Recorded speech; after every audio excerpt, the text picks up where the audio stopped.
आज हम लेवी व्यवस्था की पुस्तक के दूसरे अध्याय का अध्ययन करेंगे।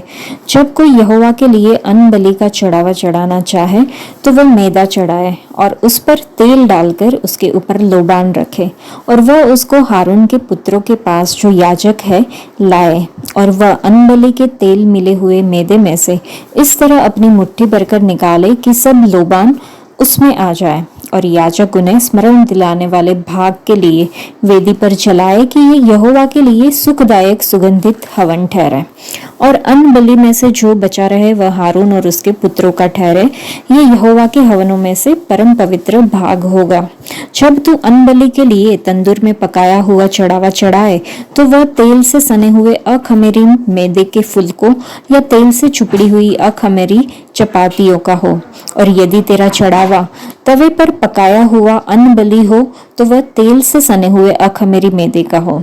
उसको टुकड़े टुकड़े करके उस पर तेल डालना, तब वह अन्न बलि हो जाएगा। और यदि तेरा चढ़ावा कढ़ाई में तला हुआ अन्न बलि हो तो वह मैदे से तेल में बनाया जाए। और जो अन्न बलि इन वस्तुओं में से किसी का बना हो उसे यहोवा के समीप ले आना, और जब वह याजक के पास लाया जाए तब याजक उसे वेदी के समीप ले जाए और याजक अन्न बलि में से स्मरण दिलाने वाला भाग निकालकर वेदी पर जलाए कि वह यहोवा के लिए सुखदायक सुगंध वाला हवन ठहरे। और अन्न बलि में से जो बचा रहे वह हारून और उसके पुत्रों का ठहरे, वह यहोवा के हवनों में परम पवित्र भाग होगा। कोई अन्न बलि जिसे तुम यहोवा के लिए चढ़ाओ खमीर मिलाकर बनाया ना जाए। तुम कभी हवन में यहोवा के लिए खमीर और मधु न जलाना। तुम इनको पहली उपज का चढ़ावा करके यहोवा के लिए चढ़ाना, पर ये सुखदायक सुगंध के लिए वेदी पर चढ़ाया न जाए। फिर अपने सब अन्न बलियों की नमकीन बनाना और अपना कोई अन्न बलि अपने परमेश्वर के साथ बंधी हुई वाचा के नमक से रहित होने न देना। अपने सब चढ़ावों के साथ नमक भी चढ़ाना। यदि तू यहोवा के लिए पहली उपज का अन्न बलि चढ़ाए तो अपनी पहली उपज के अन्न बलि के लिए आग में भुनी हुई हरी हरी बालें अर्थात हरी हरी बालों को मिंज के निकाल लेना, तब अन्न को चढ़ाना और उसमें तेल डालना और उसके ऊपर लोबान रखना, तब वह अन्न बलि हो जाएगा। और याजक मिंज कर निकाले हुए अन्न को और तेल को और सारे लोबान को स्मरण दिलाने वाले भाग करके चला दे, वह यहोवा के लिए हवन ठहरे। इस अध्याय में अन्न बलि के बारे में बताया गया है। इस चढ़ावे को यहोवा को धन्यवाद देने के रूप में चढ़ाया जाता था, जिसे पारंपरिक रूप से अन्न बलि कहा गया है।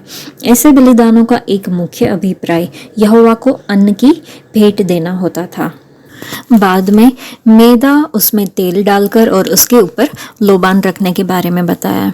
जैतूनों को कुचलकर जैतून का तेल निकाला जाता था और उसका उपयोग खाना पकाने के लिए, घाव ठीक करने वाली मरहम बनाने के लिए और दीपकों में जलाने के लिए किया जाता था, क्योंकि इसके जलने से बहुत कम धुआं निकलता था।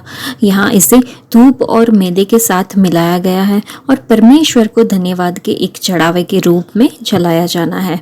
धूप को मसालों और गोंद से बनाया जाता था, जिसमें लोबान भी सम्मिलित होता था।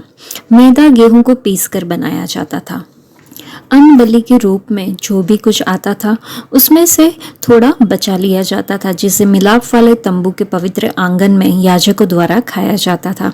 इस्राएल के याजक लेवी गोत्र से आए थे, जिन्हें उस समय गोत्रीय भूमि प्राप्त नहीं हुई थी जब इस्राएलियों ने कनान देश में प्रवेश किया था। इसलिए इस्राएल के याजकों और उनके परिवारों का भरण पोषण सभी गोत्रों के लोगों द्वारा किया जाता था, जिन्होंने वहां पे भूमि प्राप्त की थी। इसका अर्थ था कि इस्राएली लोगों द्वारा लाई गई भेंट चढ़ाव का कुछ भाग लेवी अपने पास रख लेते थे। चढ़ावों और अन्न बलियों को चढ़ाने के लिए 4 भिन्न प्रकार की रोटियां उपयोग में लाई जा सकती थी। एक तंदूर में पकाई गई, दूसरी आग पर पकाई गई, एक तीसरी कढ़ाई में तली गई और चौथी तवे पर पकाई गई रोटी। किसी भी तरह की पकाई जाने वाली रोटी या तली गई पूड़ी में खमीर मिलाना मना था। खमीर एक छोटा पीला सा कवक होता है। जब इसे आटे में मिलाकर पानी डालकर गूंथा जाता है तो कुछ समय के बाद इससे बनाई गई रोटियां फुली हुई और मोटी बनती है। जिसमें खमीर नहीं होता वह रोटी चपटी या फिर सपाट बनती है। खमीर और मधु वे वस्तुएं हैं जिनमें आसानी से जीवाणु पनप जाते हैं। इस प्रक्रिया से वस्तु में कुछ सड़ाहट पैदा हो जाती और कभी कभी उसमें खट्टापन आ जाता है। इसलिए ये वस्तुएं परमेश्वर को चढ़ाए जाने वाले बलिदानों में उपयोग नहीं की जा सकती थी।